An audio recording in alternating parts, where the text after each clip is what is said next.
For this historic day, this historic pick.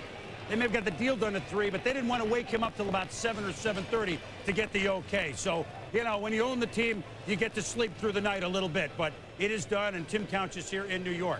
So is Ricky Williams, and we expect quarterbacks to go 1, Donovan McNabb, 2 to Philadelphia, probably Achilles Smith 3 to Cincinnati. Then the fun may begin at the 4 spot. Indianapolis traded Marshall Faulk a couple of days ago to the St. Louis Rams. Who will run the ball? Is it Ricky Williams? Is it someone else? Do they do something else with their number 4 pick? Very interesting indeed. Sean Salisbury is at Colts headquarters in Indianapolis. What's the latest there, Sean?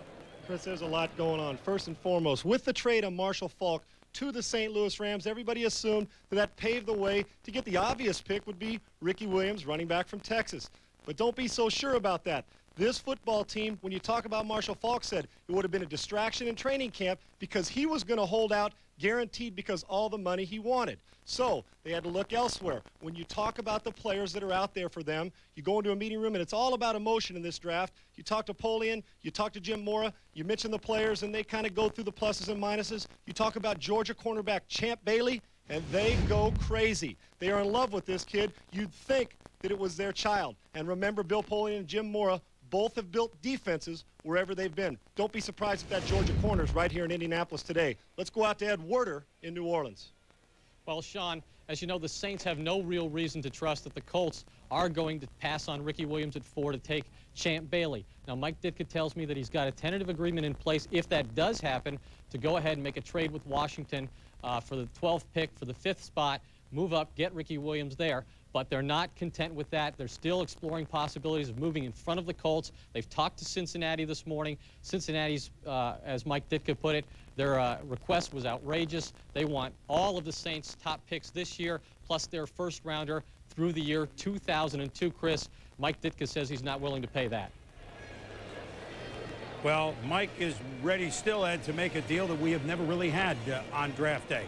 But it will all unravel here in the next 17 hours, 10 hours today, 7 hours tomorrow. Mel, your top 5 picks, if everything was equal, you would go running back, wouldn't you? I would. Ricky Williams, I think, is going to be a franchise back. Chris Edgerin James on his heels. Chris Claiborne can play middle linebacker or on the outside. And Champ Bailey, we know about that tremendous versatility he'll provide an offense and a defense. You know, I didn't give you the proper drum roll. Mel Kiper, Joe Theismann working with me, as always, in a cast of thousands. The commissioner will open it. Good morning. Good morning. Welcome to the National Football League's 64th Annual College Player Draft.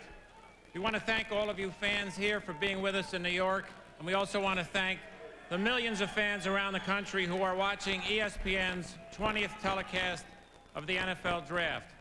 Today, the first selection choice belongs to the Cleveland Browns, who are now on the clock. Well, the crowd is certainly revved up here now. Joe Theismann, you've scattered all these quarterbacks. Tim Couch, Achilles Smith, even the other ones, McNown, Culpepper, and Donovan McNabb. You making the pick, where do you go? Well, first of all, Chris, let me just say this. Every one of the quarterbacks has something that they're going to need to work on as they get ready to play in the National Football League. Tim Couch, as you look at his statistics, has an advantage because he's played a lot. Achilles Smith, probably a lot more natural athlete. And the quarterback position now has become one where they're looking for a lot more athletes. But I got to be honest with you, if I was going to take one, I would probably have taken Cade McNown from UCLA, only because I think his technical skills are the best of any quarterback in this particular draft. Mel, that's because he likes the short quarterback, see? Well, I'll tell you what, I don't buy that. I think you would trade down if you were interested in Cade. No, I wouldn't. Not take him at the We're top going to start spot. this already. Joe. Yes, we will. We just started this thing here. Well, it's early, but we'll start. Tim Couch, I think an outstanding quarterback prospect. You talk about the run and shoot. He adjusted to Hal Mummy when he got there. He had been throwing the football tremendously well in high school, whipping it around the field. Then he went to a run and shoot type attack, 2-step drop, get the ball off quickly. You see the ball placement up around the ear. He's already dropped that during that second out with Chris Palmer, so he's already yesterday. He's putting the ball accurately with more velocity than he has since his high school days. 36 points per game on the hardwood in high school. He really utilizes that ability in terms of accuracy on the football field. And I look at Tim Couch, 6'4", 225, tremendous escape.